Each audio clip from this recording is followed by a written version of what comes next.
Tonight, the breaking news just as we come on here, many of Jeffrey Epstein's emails released. Donald Trump mentioned in several of them what Epstein says about Trump. Also breaking tonight, this vote to end the shutdown this evening. We'll go live to the Hill. First, the Jeffrey Epstein emails tonight. House Democrats obtaining thousands of documents from the Epstein estate, including emails about Donald Trump. How a 2011 email from Epstein to Ghislaine Maxwell describes Trump. Also, late today, after weeks of delay, Speaker Mike Johnson swearing in a new Democrat in the House from Arizona. Moments later, she was the final signature in this bipartisan effort to get a vote on the Epstein files. And at the White House, the last-minute effort to try to convince a Republican congresswoman to change her mind on the release of the files. The head of the FBI was there, the Attorney General was there. What the congresswoman decided. Also breaking tonight, the House back in session for the first time in 54 days. The vote tonight on the Senate bill to reopen the government. It won't come soon enough amid this chaos at America's airports. Nearly 1,000 more flights canceled today. And even with the government reopening soon, what the airlines are now saying tonight about flying in the days ahead. Tonight, the largest, most lethal aircraft carrier is now near Latin America, the USS Ford. Tonight, Venezuela now responding. So what is the U.S. planning? Martha Raddatz standing by. The major change in the weather, millions dealing with brutal cold and the first significant snow of the season. The whiplash now coming. Lee Goldberg has the forecast. Tonight, the mother in court amid growing questions about her daughter's disappearance, her 9-year-old girl. Not charged with the disappearance, but what she was charged with. Tonight, the Marriott-backed hotel chain suddenly bankrupt. Thousands of tourists, including Americans, stranded. Hotels all over the world and here in the U.S. Guests given less than 24 hours to get out of their rooms. Former NFL star Antonio Brown now under house arrest tonight, pleading not guilty to attempted murder. Late-night host Jimmy Kimmel's emotional tribute, remembering his longtime band leader and childhood friend. We have news on Dolly Parton's health tonight, and we heard from so many of you about the spectacular light show in the skies over America. What you sent in of the Northern Lights. Also tonight, Adele to act in her first movie, What It's About, and an historic end tonight. The last penny has been made. From ABC News World Headquarters in New York, this is World News Tonight with David Muir. Good evening. We begin tonight here with several breaking stories. This vote to end the government shutdown and news involving Jeffrey Epstein. Tonight, lawmakers in the House have released Jeffrey Epstein emails, including emails referencing Donald Trump. The documents obtained from the Epstein estate include at least 3 emails about Trump. What Epstein says in those emails. All of this comes as today, after weeks of delay, Speaker Mike Johnson swearing in the new member of Congress, a Democrat from Arizona, and just moments later, she was the final signature needed in a bipartisan effort to get a vote now on the release of the Epstein files. And late today, the effort at the White House to try to convince a Republican member of Congress to change her mind on releasing the files. Mary Bruce leading us off at the White House tonight.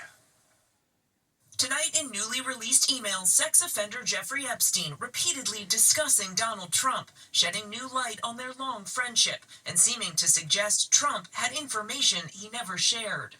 In a 2011 exchange with his co-conspirator Ghislaine Maxwell, Epstein writing the, quote, dog that hasn't barked is Trump, adding one of his victims spent hours with Trump at Epstein's home, but that Trump has never once been mentioned. Maxwell replying, I have been thinking about that.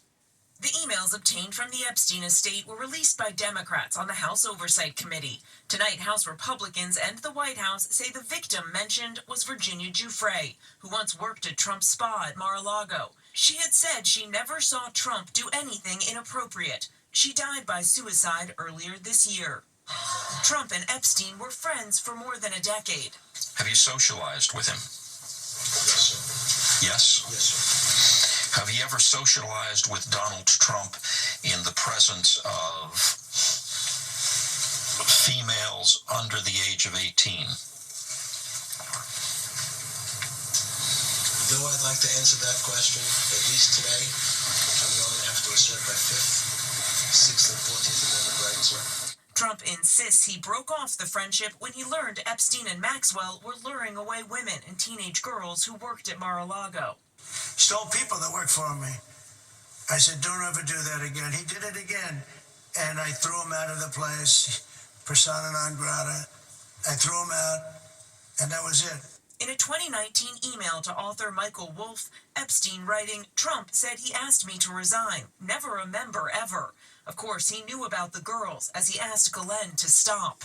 Maxwell is serving a 20-year sentence for sex trafficking. Sources say she's angling for a pardon.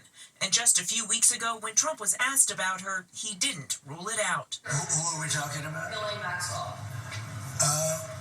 I haven't heard the name in so long. I can say this, that I'd have to take a look at it. Tonight, Democrats say the new emails increase the pressure on the Justice Department to release the FBI's full Epstein files. What I know today is that Donald Trump is the president, and he campaigned on releasing all the Epstein files. And obsessed about it. His vice president obsessed about it. And now the White House is involved in a massive cover-up, and we want to know why won't they release the files. Today, I asked the White House, in the interest of transparency, why not just go ahead, release the full files on Epstein, get this all over with? This administration has done more with respect to transparency when it comes to Jeffrey Epstein than any administration ever. A group of House lawmakers have been circulating a petition to force a full vote to demand the Justice Department release the files. They've been one name short, House Speaker Mike Johnson refusing to swear in Arizona Congresswoman Adelita Grijalva, who was elected 7 weeks ago. He blamed the government shutdown, but today with the House back in session, Grijalva finally sworn in. And minutes later, signing the petition. I will sign the discharge petition right now to release the Epstein files. Justice cannot wait another day. And David, in another twist, the White House is trying to pressure Republicans to switch their vote on that petition. Today, summoning Congresswoman Lauren Boebert here to the White House to the Situation Room, where the Attorney General and the FBI Director tried to convince her not to do it. But tonight, she's still signed on to try and force the release of these files. David. All right, Mary Bruce at the White House. Mary, thank you. Of course, the other breaking news involves this vote tonight. The House back in session for the first time in 54 days to vote on the Senate bill to reopen the government after the longest shutdown in history. And so Rachel Scott tonight with late developments from the Hill. Tonight, the federal government could reopen in a matter of hours. The House now preparing to cast the key vote. We believe the long national nightmare will be over tonight. Scores of Democrats are expected to vote no, furious that 8 Senate Democrats broke ranks to make a deal with Republicans, dropping the party's demand to extend Obamacare subsidies to prevent health insurance premiums from rising for more than 20 million Americans. It is a betrayal. It's a betrayal of working people who are seeing their health insurance premiums rise double and triple. When the government reopens, hundreds of thousands of federal workers will soon get back pay. But federal contractors are out of luck, including Willie Joe Price, a cafeteria worker at the Library of Congress who has not gotten paid in more than 40 days. It's hard. In the process, during this shutdown, my car broke down. And it's just been things going on and on and on. And I don't have the finances to do it. Right now, everything is like in the red. Senate Republicans also slipping in a provision that would allow Republican senators to sue the government for $500,000 if their phone records were searched without their permission by special counsel Jack Smith. Filing a lawsuit. Oh, definitely. But Democrats and even Republican House Speaker Mike Johnson deeply unhappy. So what was your reaction though when you saw that provision in the bill text? I'm going to be honest, I was surprised and very frustrated. The House will vote on this measure in just a matter of hours. Then it heads to the president's desk for his signature. The White House says he hopes to sign it tonight, David. Rachel Scott live up on the Hill tonight. Rachel, thank you. This vote not coming soon enough for millions of Americans amid the chaos at America's airports. Nearly 1,000 more flights canceled today. And what the airlines are now saying tonight about flying in the days ahead, even with this vote. Here's Gio Benitez now. Tonight, for the thousands of passengers forced to navigate a maze of flight cancellations and delays, an end to the government shutdown can't come soon enough. Airlines say even when the government reopens, it could be several more days before they are fully operational. We have had 2 cancellations today and now 3 delays, so we're feeling it. Today, more than 900 flights were canceled, more than 1,700 delayed. But for the first time in 2 weeks, nearly every air traffic control center in the country was properly staffed. The CEO of Delta Airlines is hopeful. We get everybody back, we get people paid, most importantly.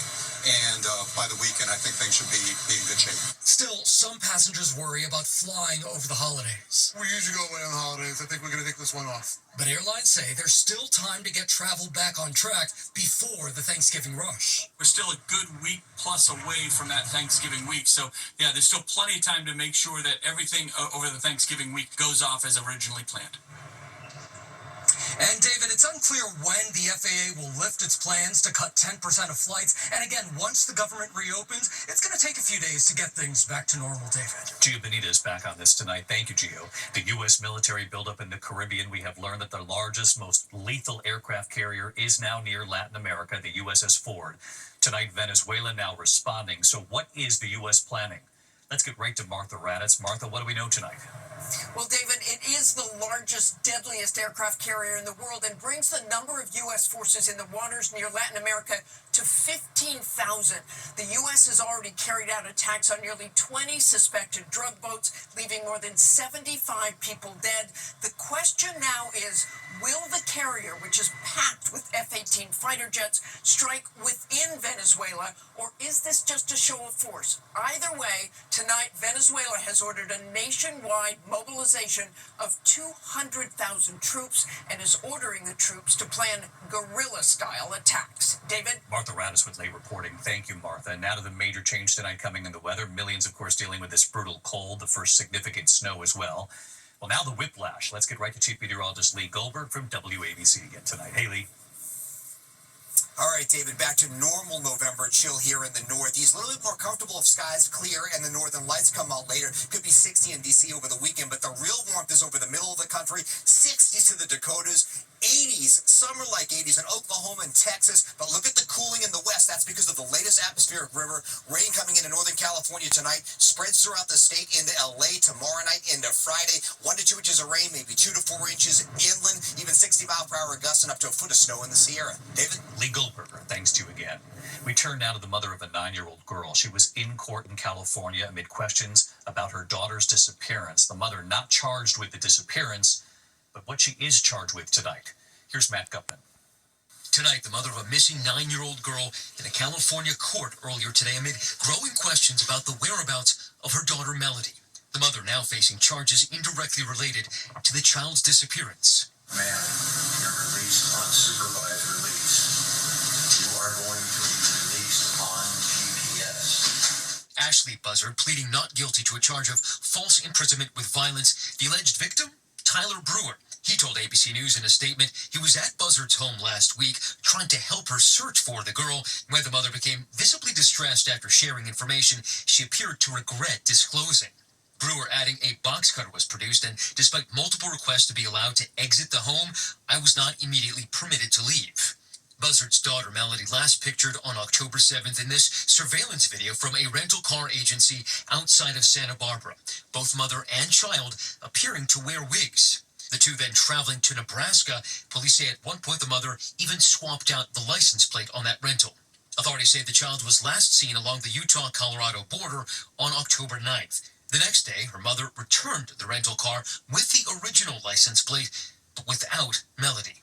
According to a neighbor, this video appearing to show the mother removing missing person posters from her front yard weeks later. And tonight, Melody's paternal grandmother, who says she hasn't seen her in 4 years, is desperate for answers. I want to know where my granddaughter is. What's going on?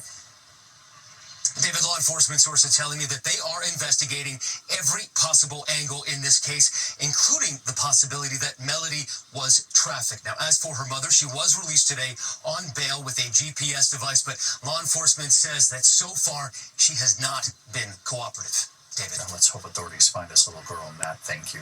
Tonight, the Marriott-backed hotel chain that has suddenly gone bankrupt, closing hotels, guests given less than 24 hours to leave their rooms. Here's Rhiannon Alley tonight. Tonight, the collapse of the Marriott-backed hotel chain, leaving guests around the world stranded. We just got evicted from our hotel here in Montreal. Now we need to figure out what we have to do for the rest of the day because our hotel just went bankrupt. Sonder, which operates boutique hotels and apartment-style accommodations in over 40 cities, abruptly announcing on Monday that it will complete winding down operations immediately and initiate a Chapter 7 liquidation of its U.S. business, citing severe financial constraints, and a decision by Marriott to terminate their licensing agreement with the company due to, quote, default. Frustrated travelers taking to social media saying they were given less than 24 hours to vacate their rooms. Okay, we're basically moving to another hotel right now. It's pouring outside, and we don't know what to do. Others crushed by dream vacations, now in limbo. We decided to book kind of a once-in-a-lifetime trip for our family to go to New York. Unfortunately now, it doesn't seem like it's going to go ahead. David Marriott says they are working to support those guests who booked directly through them, but for those travelers who booked through a travel agency, they should reach out to those organizations. David? All right, Rhiannon, thanks so much. Tonight, the stock market closing at a record high, the Dow gaining 326 points, closing well above 48,000 for the first time. When we come back, the urgent search tonight for a Utah woman last seen on a California beach. Why authorities think the 35-year-old may be in danger. They do suspect foul play. Former NFL star Antonio Brown under house arrest tonight, pleading not guilty to attempted murder. There's an update on Dolly Parton's health tonight. And then singer Adele to act in her first movie, what it's about and who she will star with in a moment here. Tonight, there's an urgent search for a missing Utah woman. She's missing in Santa Cruz County, California. Authorities believe Danielle Staley is in danger. Last seen at a beach bonfire nearly a week ago now. Her belongings and her phone left behind. Former NFL star Antonio Brown is under house arrest tonight, pleading not guilty to attempted murder after a shooting in May. Brown was arrested in Dubai last week. When we come back here, an update on Dolly Parton's health tonight and Adele, her first movie, and who she will act with. Jimmy Kimmel paying tribute to his best friend and longtime band leader, Cleo Escobedo. We've been on the air for almost 23 years, and I've had to do some hard monologues along the way, but this one's the hardest. And even though I'm heartbroken to lose him, I'm going to take yet another lesson from him and acknowledge how lucky I was to have him literally at my side for so many years. Kimmel and Cleo grew up together. Cleo Escobedo was 59 years old. Tonight, the last penny has been made. The U.S. Mint in Philadelphia producing the last penny. President Trump ordering an end to the penny, citing rising costs. The first penny minted in 1793. Dolly Parton is getting better. A source close to Parton telling People magazine the 79-year-old is at home taking care of herself, decorating for the holidays. Dolly saying, I ain't got time to get old. Singer Adele set to act in her first movie, the film adaptation of the Anne Rice novel Cry to Heaven, set in 18th century Rome. Directed by Tom Ford, she'll star alongside Nicholas Hoult, Aaron Taylor-Johnson, and Colin Firth. When we come back tonight, we heard from so many of you what you saw when you stepped outside your front door. We'll show everyone in a moment here. Finally tonight, what a show. Tonight, we heard from so many of you across this country, awestruck. The spectacular Northern Lights. Overnight in Sandown, New Hampshire, east of Manchester, this time-lapse video showing the green lighting up the sky. Later, the orange and red hues, too. In Eden Prairie, Minnesota, outside Minneapolis, Alex Falconer capturing the red and green shimmering above his backyard. The lights reaching as far south as North Carolina and Texas. In Fort Worth, the Northern Lights above this neighborhood. Tonight, NOAA, the National Oceanic Atmospheric Association, saying the incredible phenomenon is happening due to a solar storm, so strong it's impacting GPS communications and some power grids. In Berthoud, Colorado, north of Denver, Megan Schreckengoss capturing the lights at sunrise. In DeKalb, Illinois, Landon Muller opening his front door to this. Whoa. David, when I walked out my front door last night, I was not alone. Friends, neighbors, everyone out there watching the aurora together, and that is what made it just so special. And from the air, look at this incredible view through an airplane window, captured by passenger Steve Donovan.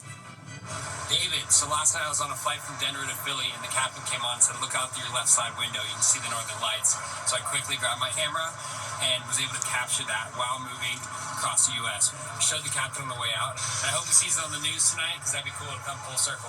Thanks, guys. Thank you. Another show again tonight. Let us know. I'll see you tomorrow. Good night.